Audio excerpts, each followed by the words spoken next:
Okay, hello everyone, welcome back to my channel. Thank you so much for always watching my videos. It's me, Anne. Oh yeah, I'm tired of introducing myself, but yeah, just check this video. It has full package of who I am and what I am doing and what I am doing. So yeah, in brief, my name is Anade and I'm doing my master's degree here at Oxford University, and yeah, I'm doing a 1-year master's degree, and today I decided to talk to my juniors. I've been receiving various questions from various juniors about the course and everything. So now not today, but from this week, I'm going to be unpacking, some of the tips, that I think, you must get before joining your master's degree. But still, even if you can, in October, if you know my contact, if we are connected on Instagram or anywhere, just send me a message. I'll just tell you, and you know me, I tell you the thing the way it is. So I'll just I'll just tell you whatever you'll be asking for. So yeah, look, the first thing for me to say to you is congratulations. If you have an offer, congratulations. It's extremely competitive. Congratulations to you. I'm telling you, you'll come here, you're going to experience so many good things, so many interesting things, so many challenges, and you're going to learn to solve them. And that's how life is. Good things, bad things, balance. You learn to solve them. And the most important thing is for you to face all these things when you're still young, because it shapes you to become, a stronger person and learn to solve various problems wherever you will go. So, as a young person or as a young scientist who is coming to study masters in radiation biology, taught 1 year, you're going to have your course divided into 2 parts. Oh wait, I wanted to tell you that if you haven't accepted your offer, or if you are still, you don't know what to do, you are undecided, or you are scared or anything, come on, just decide your offer and come. I will be happy to see you one day, and I'll be, she or he is my junior, and you'll be like, oh, that's my senior. Come on, I wanna see you, I wanna meet you. Yeah, so accept your offer, and if you have, if you have funding, that is the best thing, because you can be calm and everything, you can be calm and everything. But even if you haven't confirmed your funding, and if you have applied for various scholarships, as you're waiting for the results, try to be in touch with the university. Just send them an email, tell them every stage, you are at, and everything. It's all about communicating. Let all the sides be on the same table. What's going on in your life, something like that. So, this course is divided into 2 parts. We have the theory part and the practical part. The theory part is 6 months. Of course, not 6 months, like non-stop, but 3 months plus 3 months. But you have breaks in between. For some countries like Japan, we have 6 months non-stop, boom. Or maybe 5 months non-stop, boom, because our year is 2 semesters. But here, a year is 3 terms.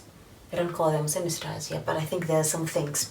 So, of course, you have in those 6 months, you have the 2 terms, the Michael something. I just call it Michael for simplicity, because I don't have to know the name, actually, for my graduation. So it's called I call it Michael term, the Michael term, which is the first one, the Michael term, and then the Hillary term.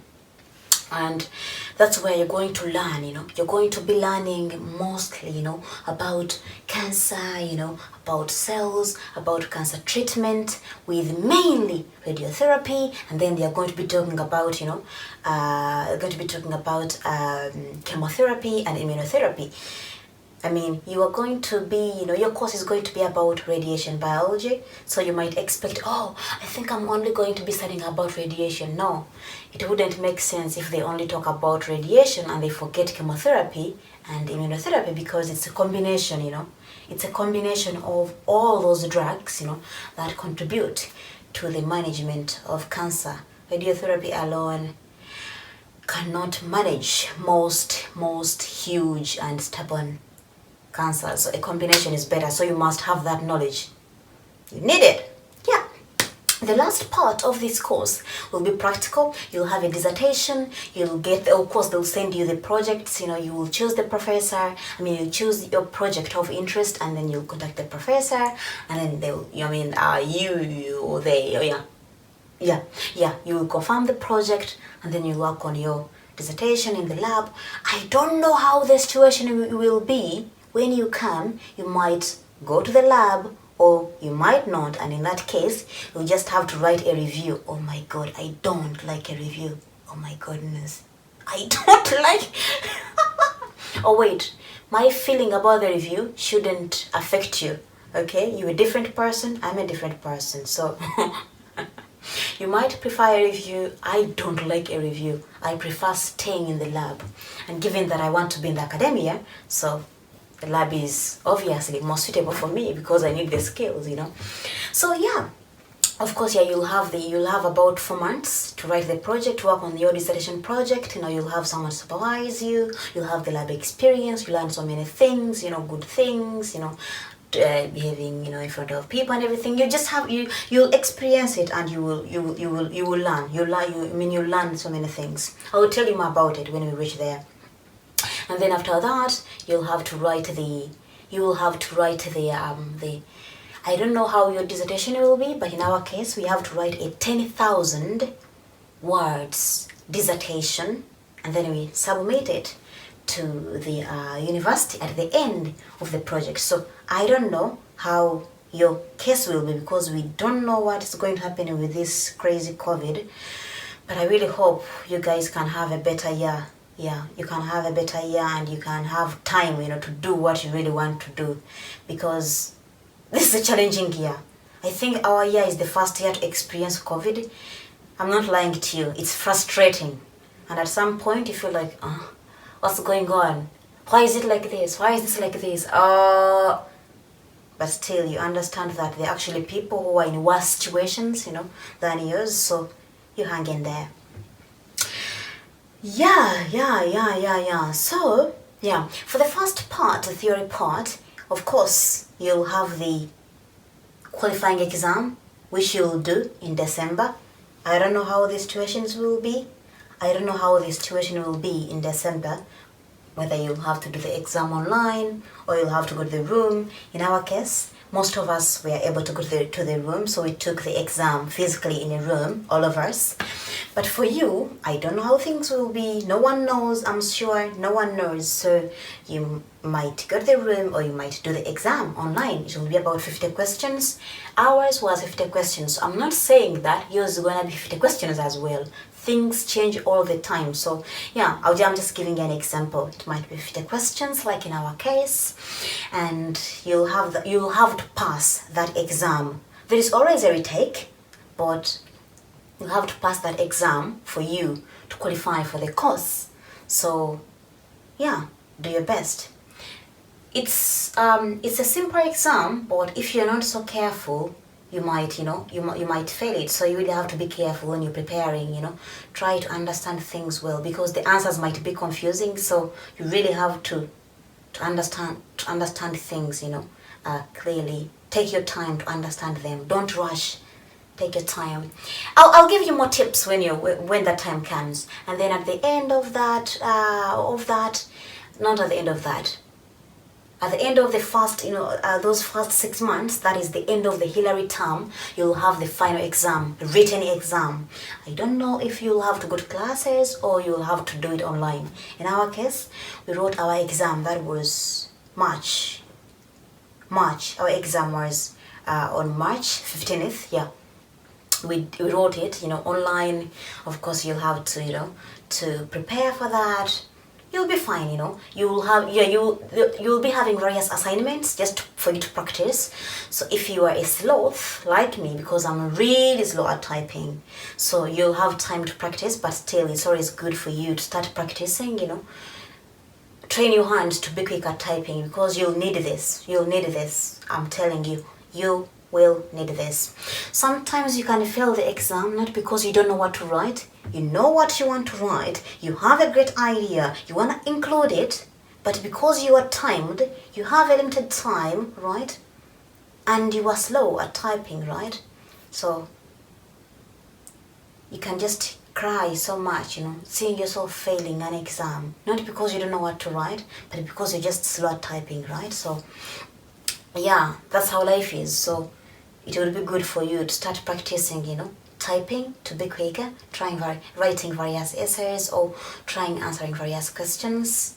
You will do various assignments, so you will learn how you can increase, you will learn how to better plan your time when you're writing these exams. I'll give you more tips, I'll give you more tips because I'm going to be talking about my assignments, my grades and how I got them and everything. So I'll give you more tips when the time comes. Today, I just wanted to tell you, not to tell you, but give you some of the things you should be doing for now. So you've been given the offer, you've accepted it, and now you're settled. So what should you do? What should I read? What should I do? That is what I'm going to talk about today. In brief, this course has two major parts. There are other parts that I need, other subjects that I need, but the major ones are two. That is the physics part and the biology part. I was shining because I love biology. I love physics, but yeah, I'm a biology person, so I love this, both and this.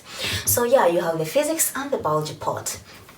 The other part that's gonna be in the course will be simple mathematics, not these calculus, all these high-level mathematics. No, just simple mathematics, just simple mathematics, and you can easily do it. Yeah, but the thing is that you just have to do some numbers in your head. You don't need you need a calculator, but you won't be allowed to use a calculator in the exams and everything. So just simple mathematics, so you don't have to worry about that. No worries. And then the other thing will be about statistics. That's very important. I'm going to talk about that later on. So in the physics part, what can you do? I am not a physics person, but I did physics when I was in my secondary school. So after taking this course, after experiencing these 6 months, what I would advise you to do if you are from the physics background, I think you would try. I'm telling everybody because this course, is a combination of so many people from physics, from biomedical sciences, from biological sciences, from medicine. So these tips apply to all of you because you're going to need them to understand the content. So I can't say, these tips only apply for those people from the physics background. You all need them because you're going to take the same exam. And you must pass it. So these tips apply to all of you.